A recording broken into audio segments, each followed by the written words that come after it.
protocol, because we really want to listen to the conversation by those who will really lead the show today. So I thank ASKE Satumaru Foundation, the organizers of this colloquium, for inviting me and inviting all of us to come and have conversation on this very, very topical issue. I'm quite impressed with the topic that focuses on promoting social change and empowerment through diversity, equity, and inclusion, the traditional DEI issue.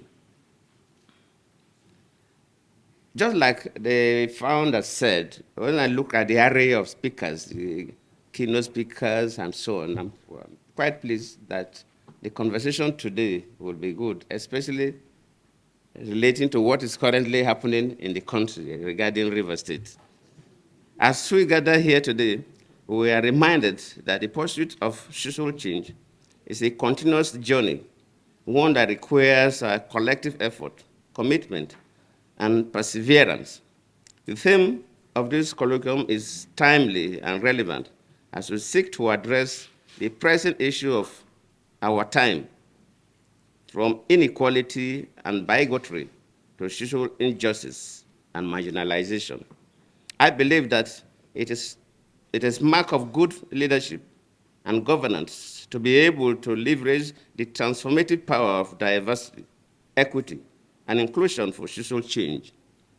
As a leader, I have seen how these values can bring people together, foster a sense of belonging, and unlock the full potential of individuals and communities. And that is why till today, I think I appointed more women into office than any other president. Because the issue of inclusivity is critical. However, I have also seen how the absence of these values can lead to division, inequality, and social unrest. It is therefore a responsibility as leaders and change makers to promote a culture of diversity and inclusion, one that values and respects the dignity and worth of every human being and protects the interests of all of us. We must not forget that societies that embrace diversity, equity, and inclusion are more innovative, resilient, and harmonious. I know this because I saw how policies that promoted gender equality, youth empowerment, and regional balance during my time as president helped bridge divides and foster national unity. I am glad that the Askes Tomorrow Foundation is committed to this noble cause, and I commend the foundation's effort towards promoting social change and empowerment through its various initiatives. Today's colloquium is a testament to this commitment, and I'm confident that our discussions and deliberations will yield valuable insights and recommendations in this regard. And I did mention that what is happening in the country, everybody talks about River State on television, and some of these are the issues we discuss.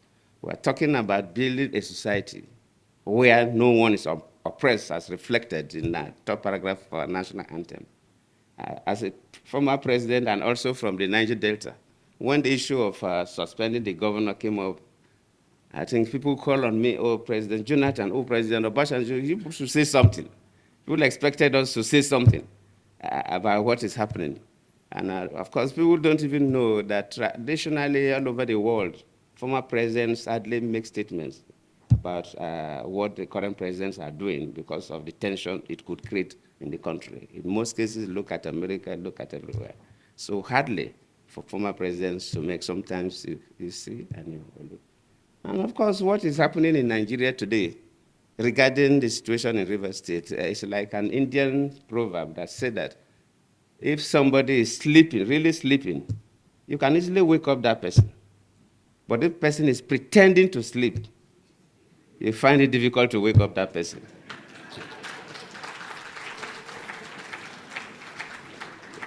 The key actors in Nigeria, from executive to the legislature, luckily Senator Binta and others are here, and the judiciary, they know the correct thing to do. but they are refusing to do it. They are pretending to sleep. And waking such a person is extremely difficult because the person knows the right thing. A clear abuse of offices, clear abuse of power, clear abuse of privileges, cutting across from the three arms of government, from the executive to the parliament to the judiciary. And I always plead with our people that whatever we do affects everybody. And sometimes we do things and we think that it doesn't affect us. I've been a president before, and even after leaving office as a former president, people get to me. Why is that our passport is not valued that much? Why is that Nigerians are not given the kind of treatment we're supposed to receive at the international airports? Sometimes we think it's because of Yahoo boys or 419ers. No, not only them. Yes, they are part of the problem. But whatever happens in a country, decisions that are taken by the executive arm of government, decisions that are taken by the parliament, judicial decisions affect everybody. For example, no businessman can bring his money to invest in a country where the judiciary is compromised, where a government functionary can dictate to judges what judgment they will give. No man brings his money to invest in that account because we are taking a big risk. So whatever we do affects everybody. And if we must build a nation for our children and our grandchildren, no matter how painful it is, we must strive to do what is right. It may cost us, but we must endeavor and pay the price to insist on doing what is right. Whether you're holding an executive office as a president, a minister, or a governor, or a special advisor, or executive, whether you're holding an office in the parliament, senate, or rep, whether you're a judicial officer at the high courts or appellate courts, we must strive to do what is right. If we want to build a nation that our children will be proud of. As we engage in these discussions, let us remember that promoting social change is not a one-time event, but a continuous process. It requires a sustained commitment, collective action, and unwavering dedication to the values that promote good governance.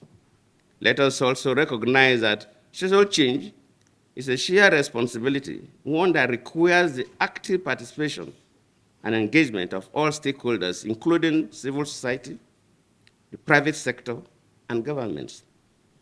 In conclusion, I want to again express my gratitude to the Haskell Satumari Foundation for convening this colloquium, and I appreciate all of you, especially a sister who came all the way from Kenya. As she has been introduced, if you are ticking the boxes for people that are supposed to be here, she filled all the gaps. Thank you for coming. And thank you from what you told me yesterday, said that Nigeria is the first West African country you have visited. So you are welcome. And I hope you will enjoy Abuja, and we'll listen to you and we'll listen to all others. So I thank you very much. Thank you.